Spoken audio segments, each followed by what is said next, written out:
Hello, അസ്സലാമു അലൈക്കും. Welcome back to my channel. എന്താണ് എല്ലാവരുടെയും വിശേഷങ്ങൾ? എല്ലാവർക്കും സുഖമല്ലേ? എന്റെ ചാനൽ ആദ്യമായിട്ട് കാണുന്നവരാണെങ്കിൽ ഒന്ന് സബ്സ്ക്രൈബ് ചെയ്ത് സപ്പോർട്ട് ചെയ്യുക. വീഡിയോ ഫുള്ളായിട്ട് കാണുക. ഇന്നൊരു ചിക്കനോട് ഒരു കറി ആയിട്ടാണ് വന്നിട്ടുള്ളത്. നല്ല രുചിയാണ്, പറഞ്ഞാൽ അറിയില്ല, അത്രയ്ക്കും രുചിയുണ്ട്. അപ്പൊ ഒന്ന് അങ്ങനെ ഉണ്ടാക്കി നോക്കുക. അപ്പൊ അതിനായിട്ടൊരു പാൻ സ്റ്റൗവിൽ വെച്ച് കൊടുത്തിട്ടുണ്ട്. അതിലേക്ക് കുറച്ച് വെളിച്ചെണ്ണ ഒഴിച്ചു കൊടുത്തിട്ടുണ്ട്. വെളിച്ചെണ്ണ നന്നായി ചൂടായ ശേഷം ഇഞ്ചി വെളുത്തുള്ളി ഒന്ന് ചതച്ചതാണ് അത് ഇട്ട് കൊടുക്കുന്നുണ്ട്. എന്നിട്ട് നന്നായിട്ടൊന്ന് വഴറ്റിയെടുക്കാം. ഇഞ്ചി വെളുത്തുള്ളിയും ഒന്ന് മൂത്ത ശേഷം 3/4 ഭാഗം മൂത്താൽ മതി, ഫുള്ളായിട്ട് മൂക്കണ്ട. അപ്പൊ ഇതേപോലെ ഒന്ന് ആയി കിട്ടിയാൽ മതി. ഇനി അതിലേക്ക് മസാല ഇട്ട് കൊടുക്കാം. 1 ടീസ്പൂൺ മല്ലിപ്പൊടി, 1/2 ടീസ്പൂൺ മുളകും പൊടി ഇട്ട് കൊടുത്തിട്ടുണ്ട്. പിന്നെ 1 ടീസ്പൂൺ കാശ്മീരി മുളകും പൊടി ഇട്ട് കൊടുത്തിട്ടുണ്ട്. 1/4 ടീസ്പൂൺ മഞ്ഞൾപ്പൊടി, 1/2 ടീസ്പൂണ് ഗരം മസാലപ്പൊടി, പാകത്തിന് ഉപ്പിട്ട് കൊടുത്ത് നന്നായിട്ടൊന്ന് മിക്സ് ചെയ്ത് കൊടുക്കുന്നുണ്ട്. അപ്പൊ തീ കുറച്ചിട്ട് വേണം മിക്സ് ചെയ്ത് കൊടുക്കുക, അല്ലെങ്കിൽ പെട്ടെന്ന് മസാല കരിഞ്ഞു പോവും. അപ്പോൾ നന്നായി ഒന്ന് ഇളക്കി കൊടുത്ത ശേഷം ഇതിലേക്ക് ചിക്കനാണ് ഇട്ട് കൊടുക്കുന്നത്. 1 കിലോന്റെ അടുത്താണ് ചിക്കൻ ഉള്ളത്. എന്നിട്ട് നന്നായിട്ടൊന്ന് വഴറ്റിയെടുക്കാം.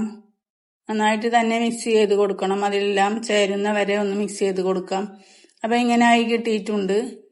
ഇനി അതൊന്ന് മൂടി വെച്ച് തീ കുറച്ചിട്ട് തന്നെയാണ് വേവിച്ചെടുക്കുന്നത്.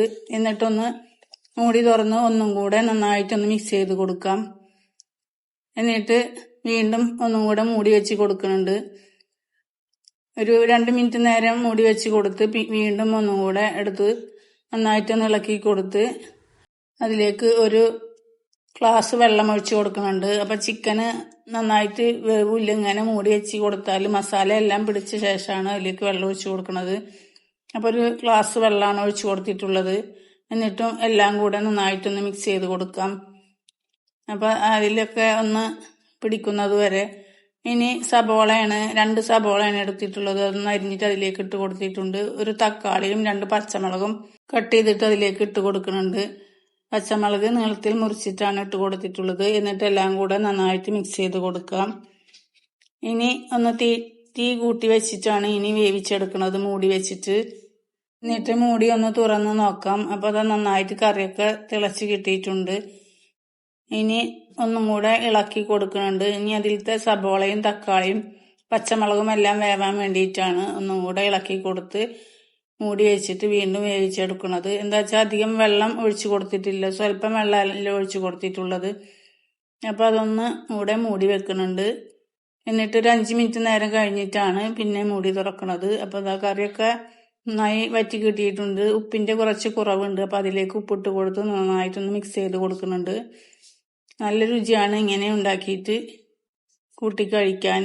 ഇനി ഒന്നും കൂടെ വെള്ളം വറ്റിക്കാനായിട്ട് ഒന്ന് മൂടി വെച്ച് കൊടുത്ത് വീണ്ടും ഒന്നും കൂടെ വറ്റിച്ചെടുത്തിട്ടുണ്ട്. അപ്പൊ ആ കറിയൊക്കെ റെഡിയായി കിട്ടിയിട്ടുണ്ട്. ഇനി അതിലേക്ക് ഒരു 3/4 ടീസ്പൂണ് തൈരാണ് ഒഴിച്ചു കൊടുക്കുന്നത്, കട്ടിയുള്ള തൈര്. തീ ഓഫ് ചെയ്തതിന് ശേഷമാണ് ഒഴിച്ചു കൊടുത്തിട്ടുള്ളത്. എന്നിട്ട് നന്നായിട്ട് മിക്സ് ചെയ്ത് കൊടുക്കുന്നുണ്ട്. ഇനി അതിലേക്ക് ഒരു സ്വല്പം മല്ലിച്ചപ്പാണ് ഇട്ട് കൊടുക്കുന്നത്. കറി വേണ്ടെങ്കിൽ നന്നായി വറ്റിച്ചിട്ട് ഡ്രൈ ആക്കിയിട്ട് അങ്ങനെയും എടുക്കാം. മല്ലിച്ചപ്പൊക്കെ ഇട്ട് കൊടുത്തിട്ട് ഒന്ന് നന്നായിട്ടൊന്ന് മിക്സ് ചെയ്ത് കൊടുക്കുന്നുണ്ട്. ലാസ്റ്റ് ഒരു സ്വല്പം പച്ച വെളിച്ചെണ്ണ ഒഴിച്ചു കൊടുക്കണം. വീഡിയോയില് എടുക്കാൻ പറ്റിയിട്ടില്ല, അതുകൊണ്ടാണ്.